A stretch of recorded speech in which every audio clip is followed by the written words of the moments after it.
こんちは。生産装備禁止の 4G 攻略パート5、始めてまいります。今回はストーリーを進めるのがメインになります。一応武器の更新を予定してますが。動画内でイベクエを映すことはないかな。裏側では作業する予定なんだけどね。前回グラビを修了して飛行船が完成した。早速だがこれに乗ってシナト村へ向かおう。この空の旅では襲撃イベントはありません。非常に穏やかなムービーが流れます。途中ですんごい雪山にいるパーティーに出会ったりも、ここって氷海とは別のとこなんでしょうかね。どうだろう、氷海も高低差あるマップだからな。近くにあるんじゃないかね。いろんな地形を抜けてついにシナト村へとたどり着く。空路でもかなり時間かかってそうだな。1クエストに行くだけで何日もかかってる設定でしたよね。ゲーム内だと一瞬ですが。そんなわけで村に到着。村会の最終目標ですね。早速村長に団長の探し物を見せるが、何やらヤバそうなものだったらしい。シナトはいよいよゴアマガラの生態に踏み込んでいく。ストーリーも終盤だな。団長のアイテムは不吉の証とされてるそうですが、クエストには早速不穏なものが到着しています。その名もズバリ不穏の幕開け。幕開けってこれはギルドが命名してんでしょうか。その場合ギルドが黒幕みたいになるけど、この時点では詳しいことは分かってないはずだ。よし、それじゃあやっていくか。シナト初のクエは天空山だ。そういえば、ワイルズ MR でも高いとこのマップありますね。天空山ともイグンレイとも違うようですが。高所系のフィールドもすっかりおなじみですね。各地に狩り場が存在してます。普通のフィールドと差別化しやすそうではあるよね。生態系もはっきり分かれるだろうし。4系の天空山を代表するモンスって誰だろう。イグンレイならバルファルクだけど。思い浮かぶのはシャガルやダラくんですが、金属地も先見山も別フィールドですしね。コリュウにスポットが当たるみたいなので、飛ぶのが得意な子たちが復活するかも。これ松上くんはチャンスなんじゃないの。毎度新作が出るたびに過剰に期待されてるけど。あとはまたフロンティアモンスの復活があれば熱いな。個人的には大穴シャンティエンを推したい。別名が天昇竜ですからね。高いステージにはイメージぴったり。モンスの種類については要望も多いでしょうし、アセンダンスで一番充実してほしいところ。アッシュより種類を増やしてほしいよな。今更ババアとか出ても嬉しくねえぞ。ババアッシュはギルクエ勢なら見慣れた人も多いはず。確かに 4G 現役勢からしたら今更感あるかも。さて、そろそろプレイの方に話を戻しましょうか。このクエは恐竜かババコンガが相手です。ババ君はチコ村でも最初の相手だったが、なんでこいつこんな待遇いいんだよ。恐竜かといえど所詮はババコンガだからね。欲張りすぎなければ自然と終わるだろう。天空山は高所ほど戦いづらい地形になりますが、低地なので比較的エリアには恵まれていますね。ノリダウンに爆弾2号機から種コンボへ、一番火力が取れそうな動きです。ただこれ、最近ちょっと気になっててね。お供の攻撃で爆弾を起爆されちゃうことが多い。最悪ダメージを受けるのはいいとして、爆弾は1個しか置けないことが多いんだよな。ああ、確かにちょっと目立つようになりましたね。サブまで出撃させてるのが悪いのでしょうか。またやられてしまいました。こう見ると猫も結構アホですね。最近のお供が優秀になりすぎてる話もあるが、こりゃ控えさせるのも視野かな。火薬術も含めれば、まだまだ爆弾はメイン火力になる。次から検討した方がいいかもしれん。初めてまともに猫を起用できるかと思いましたが、やはり 4G 時代は厳しかったか。その後も狩りは順調に進行。やはりただのババコンガでしたね。肉質も柔らかくどみつい攻撃もない。この作品にしてはだいぶおとなしいモンスターかもな。そう考えるとサル系のガチュウは結構まともだな。やっぱ肉質は柔らかい方が面白いよ。我々は攻撃力が高くて防御が薄い相手が好きです。以前の動画から言ってますが。その点、4G は全体的にそのような調整が多くて、それが性に合ってるのかもしれませんね。体力も全体的に抑えめだしね。極めればちゃんと早く終わるようになってる。さて、最後のタメさんを決めて、恐竜ババコンがクリアだ。このデータではすでにイベクエで戦ってたので、恐竜化に対する印象は薄くなってますね。さて、恐竜化がいただけで不穏ですが、続くムービーで不穏度マックスとなります。遺跡平原で倒したはずのゴマが何やら変化。ここまで含めて不穏の幕開けだな。村ラスボスのシャガルくんがぼにゃっとお披露目。深いストーリーも最終局面だね。ここで星5クエストが一気に充実してきます。レウス、ゲネル、ジンオウガが解放。コンパートの装備更新タイミングがここです。長かったですね、ここまで。イベント武器の辛いところだね。強化タイミングがどうしても飛び飛びになってしまう。まずはリオレウスから買ってくよ。とりあえず尻尾だけ欲しいんだが。いずれまんべんなく素材を使う可能性がありまして、やっとくに越したことないんですよね。天空山レウスは地形的に最悪ですので、村会ではあんまやりたくないんですが。イベクエ使うにもあっちも天空山だしな。周回所は星3まで登場しないし。4G のルースは遺跡平原、火山、天空山が主な生息地。全部地形があれなの勘弁してほしいよね。樹海以外で全然平坦なとこにいませんよね。ただでさえ印象が悪いモンスターなのに。その中でもこのクエ、特に初見だと最悪レベルの環境。なんと最初からステージが傾いてます。しゃがみ以外でその場に留まることすらできない仕様。モンスターだけ自由に動いてくるぞ。本来なら即肥やしたいレベルの悪地形だ。こんなの絶対アセンダンスに持ってくんなよ。アクションゲームで動けないって一番ストレスですから、さすがにないと思いたいですけどね。なんとか最初のノリを決めて攻撃チャンスです。真っ先に尻尾を狙っていきます。ひとまず下流の尻尾3つが必要だ。これもまたかなり面倒な素材。尻尾は尻尾から 60% でしか出てこない。あとは捕獲報酬の 10% だけだ。総合してめちゃくちゃ集めづらいんですよね。そのくせ要求数がそれなりに多い素材。サブタゲが尻尾切断なのがまだ救いです。ここでマラソンできますね。しかし体験作っといてよかったな。ガンスだったらストレスでハゲてたぞこれ。しばらくはここで遊ぶしかない。メンタル持ってくれよ。なんとか尻尾切断できました。レウスも移動しましたね。これで剥ぎ取りできます。果たして。マジでクソ。大外れでござんす。尻尾なんだから尻尾剥ぎ取れろよ。なんでこんな確率低いんだ。特定の部位破壊素材はね、時折激鱗や攻撃より苦労することがあります。とりあえずこのままクリアを目指しますか。キークエの一つですからね。次に来るときは地形の傾きはないからね。多少周回しやすくなると思おうか。また猫の攻撃で爆発しちゃった。やっぱ次のパートから猫切りかな。ダメージも無視できないレベルででかいですね。タルジーになったら命に関わりそうですね。しばらく爆弾は手放せないですし、武器が強くなれば相対的に猫需要も落ちます。猫入れるなら突撃隊レベルがないとな。イベ武器で属性を活かせんのかって話だが。そろそろ上位で作れる武器も調べないとな。目標を決めとかんといつまでも更新できないんだよね。ランクが上がれば武器が作れるわけじゃないですからね。事前にしっかり調べることが重要な縛りです。回で持てたのは体験、タチ、ガンスの3種。武器種の幅も広げていきたいですね。イベ武器はまんべんなく存在してるね。見た限り全くないのはヘビーだけかな。発掘使ってまで埋めようとは思えないけど、使えない武器があるのはちょっと残念。ガンナーは爆弾とも相性良さそうですしね。攻略にいかに幅を持たせるかがミソ。さて、7、8分戦ったところで、レウス君弱りましたね。尻尾切ってこんくらいなら無難に周回できるか。体力低めなのがありがたいね。じゃ、巣まで追って爆弾使っていくか。しっかり肉を置いて殺しきるのが重要だ。変に爆弾ケチるとろくなことがありません。ここのエリアは油断すると落とされるし。はい、無事討伐完了しました。8分台はまあまあのタイム。一応素材は剥ぎ取ってと、使う未来があるからね。よし、それじゃここからは素材集めタイムだ。3周ですんなり終わることを祈る。サブタゲ周回なんでそこまで苦労しない予定。張り切っていきましょ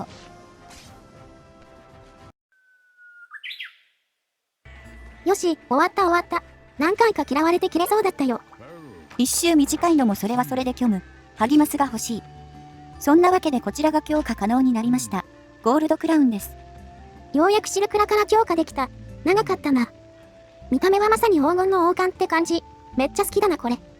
金色が押し付けがましくないのがいいですね。赤の装飾ともよく合っています。性能はシルクラから全ステータスが底上げ。スロットや砲撃レベルもちゃんと上昇します。関心込みで物理火力は 22% の向上だ。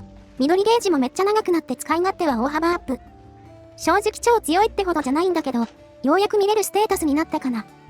ではこれを引っ提げて次の相手行きましょう。ジンオウガをチョイス。この子なら物理も氷も通りがいいです。パッと見の相性は良さそうですが。狙うのは後ろ足になるのかな。4G のオウガってあんま足柔らかいイメージないわ。極限で弾かれてしまいますからね。弱点は背中って意識でやってるかも。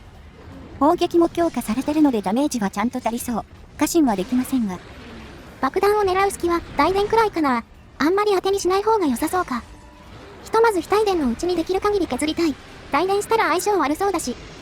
帯電時は連続攻撃が特徴ですが、これが槍系の武器と非常に相性が悪いですね。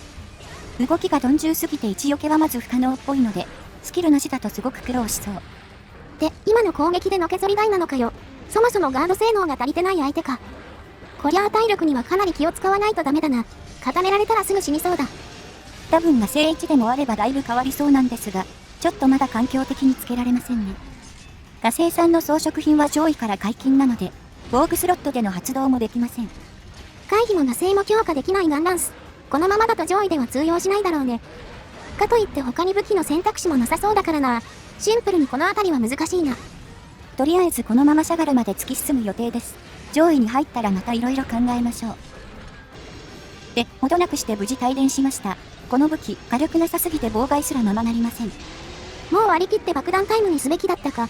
びっくりするくらい中断しなかったな。見てればわかるが、とにかくのけぞりがありすぎてな。全く安定しないんだけど。体力もですがスタミナがまずきついです。のけぞりに応じて消費も大きくなるので。雷球がつくと別々にガード判定が発生するのもあり、生きてるだけでピンチになっていきます。通常オフナなんてめっちゃ楽しい相手なんだが、ガンスだとこうも厳しくなるか。とにかく中途半端な位置が難しいんだよな。詰める方法が移動好きしかないからよ。後ろ回避もとっさに出すの難しいですし、サンブレガンスが恋しくなりますね。動かしてて一番楽しかったのはサンブレでした。動けるガンスってのは素晴らしい。というかさ、もともとガンスは無理があったんだよ。この遅さじゃ明らかについていけないもん。スキルが揃えばそこそこまともにはなるだろうし、今は辛抱だね。今は目の前の陣王がですね、無事にクリアできるでしょうか。さて、怒り状態に入りましたが、攻撃がさらに苛烈になっております。ヒラメもいよいよでかくなってきたぞ。防具更新止まっちゃってるからな。進捗的には新しいのを作れる段階には来てる。こっちも敵に更新しないとな。言うても回終盤ですからね。防御150あってもいいくらいですよ。上鎧玉も揃うくらいの時期ですし、次あたりでがっつり強化したいですね。マイパートやることがっつりあるな。縛りプレイって試行回数で攻略するイメージあったが、この企画ならではの作業も多くて、毎度なんとか動画に仕上げてるよ。本当はもっと全力注ぎたいんですが、リアル方面なんとかしていきたいですね。都合、チンくんは2回帯電状態になりました。村回だと考えられないペースです。下手すると帯電させないで終わることあるからね。かなりうまく立ち回った場合の話だが。ガンスでやってるとマジで強く感じる。やりたいことさせてもらえない感じ。のけぞり中の行動が多いのが非常にきついです。一番しんどいのが怒り時の3連大手。あれ、最後の一発だけ威力値が大きいみたいで、スタミナ7割くらい持っていかれました。くそ、回避性能さえあれば余裕なのに、こいつにはいずれリベンジしたいところだ。いつ終わるんだろうこれ。10分はさすがにかけたくないぞ。怒り以降と同時に転倒です。これはいい噛み合い方しましたね。帯電中の背中は、物理氷ともに非常に有効。ゴールドクラウンが輝きます。そしてここで足引きずったね。なんとか5分割で収まりそうだ。最後は爆弾で仕留められそうと思ったが、猫の攻撃で終わっちゃったわ。ちょっと締まりが悪いですけど、まあクリアできたからいいでしょう。ゴルクラくんの初陣でしたが、ちょっと武器士的にきつかったですね。一番恩恵感じたのは切れ味ゲージだな。途中で黄色に落ちなかったぞ。実はこの系統、最終的に目立つのは切れ味だ。今の段階だと本領発揮はできてないな。まだ進化を残していますからね。今後にも期待しておきましょう。シナト村に戻ってきました。レウスオルガのクリアで物語が進行します。テネルはクリアしてないんだが、キークエは2つでいいっぽいね。ちなみにこの間、団長がどっか行ってしまった。恐竜科で調べたいことがあるらしいぞ。彼はあれで学術院の書記官らしいです。実は研究畑の人なんですよね。で、クエストに新しいものが届いています。恐竜科ティガレックスですね。メインモンスター級が続くと思ったらいきなり恐竜か。難易度の上がり方がすごいよなここ。ティガもとりあえずゴルクラのまま行ってみるかな。フォーマの剣でもいいんだけど。この子も威力値大きめですからね。先に削り切る意識で行きたいところ。戦闘エリアはツタ上でまだマシと言えますが、遺跡平原なので油断は禁物です。スタンとかあれば動かさずに削れるんだけどね。ここでも火力不足が響きそうな予感がするぜ。あとは爆弾チャンスの確保だけど、結構狙いづらそうだよな。怒り以降のバックジャンプが怖いですね。ノウトウからだと普通に間に合わなさそう。ヒイカリはガンガン頭を殴る方針でいきましょう。反撃も大したことありません。突進見てからガードがギリ間に合う。抜け反りも宙に収まるね。なんだかティガも久々に戦うな。この企画以外で 4G 触れてないってだけだが。4G っつうか最近はゲーム自体に触れてないですけどね。なかなか人生うまくいかないもんです。ただ、この状況も時期に焼けると思うので、またたくさん動画投稿していきたいですね。投稿少ない時でも見てくれてる人がいてね。それがモチベーションになってるな。いつの間にか登録者も7000人超えてて、本当に感謝だよ。7000人を放置するのはさすがにもったいなさすぎるので、踏ん張りどころですね。そういえば、ティーガ君はアセンダンスに来るんでしょうか。バイルスはメインモンス少なめでしたけど。その分いなさそうなやつがいたけどね。ゴマとカラギアとか。でもやっぱオウがティガナルナあたり人気だから、その辺揃うと華やかよね。この子ら、装備も優秀めですもんね。最新グラフィックで見た目も入るし。オールドハンター的には愛着強めなモンスたちです。いないと寂しいですね。毎作いたらそろそろ一新しろって言われそうだけど、変わらない良さもあるよな。戦闘開始から数分経過して、ここで恐竜開口が来たぞ。すかさず爆弾を設置していきます。この戦闘で初めて使いました。ティガ君の恐竜化は肉質の変化がありません。普通に戦える部類だと思います。厄介なのはこの速度変化だな。見てからの対処が難しくなる。ただ、ガンスは怒りの時点で全く追いつけないから、ぶっちゃけあんま変わらんのよな。もうちょいツタヤラレを利用したいんですがね、火力が足りず、そもそもひるみが起きません。あんまり放置すると仮想に行かれたりで下ります。猫が依頼ヘイト買ったりするし。あかん、本格的にお供がノイズになってきた。何周してもここは変わらんか。次回しれっと不在なら察してくれ。まあよく持った方だと思うよ。ここから周回除回も進めないといけないし、言うて上位までも長いですからね。そのうち爆弾が相対的に弱くなるところまで行ったら、また採用するかもしれません。一応お供にもイベント装備あるしね。動画ネタとしては活かせる余地はあるな。と思ったが、ティガのヘイトが、お供が下に雑魚処理に行っちゃったかな。ああ、お供にはこの問題もありますね。ヘイト管理は結構重要なんですが。これ繰り返されるとシンプルにストレスです。呼んでもすぐには戻らないし。しびれを切らして追いかけると入れ違うんだよな。無駄な心理戦始まるのがしんどい。と色々あったティガ戦だが、10分過ぎたとこで無事終わったよ。やはりがっつり時間かかりますね。あんまり体力多いイメージないんですけど。チャンスなので水爆流撃砲行きます。これで決まると嬉しい。あら、全然終わらんわ。砲撃レベル2なのに。ここのエリアって休眠のイメージしかないんだけど、真面目に戦うと地形やばいよな。一番やばいのが巣の周りの小さい段差です。ここに引っかかる事故が絶えません。そうでなくても下は全面傾斜なので、まともにゲームできるマップじゃありませんね。上のツタも途中で途切れてるしよ。何の罰ゲームだよこれ。恐竜化のランダム移動が噛み合うとさらに泥沼か。勝手に上層に上がっちゃうんだよな。そして律儀に追いかけるアホ猫ども。爆弾で全て吹き飛ばしたい気分です。こういう時は追いかけない方が多分いいです。一応サインには反応してます。はいなのにゃじゃないんだよね。最初から追いかけんなよって話。っていうかティガも早く倒れろよ。そんなにダメージ効率悪かったか。後半のモンスは一部位に弱点が集中してて、低点が苦手なカンスはダメージが取りづらいですね。月の攻撃範囲が狭くて前進しちゃうので、弱点を殴り続けるのが難しい。固定ダメでごまかしてるけど、それもまだ不十分だしな。11分ちょいでようやく討伐完了だ。結構苦労させられたな。でもまあ、11分台で収まってくれたので、全然合格ラインじゃないでしょうか。ティガを倒すと例のムービーが流れます。恐竜化モンス大パニック。見た感じだいぶ手遅れに見えるな。その影響は上位や G 級クエに及んでるが。この後は村ラスボス戦になる。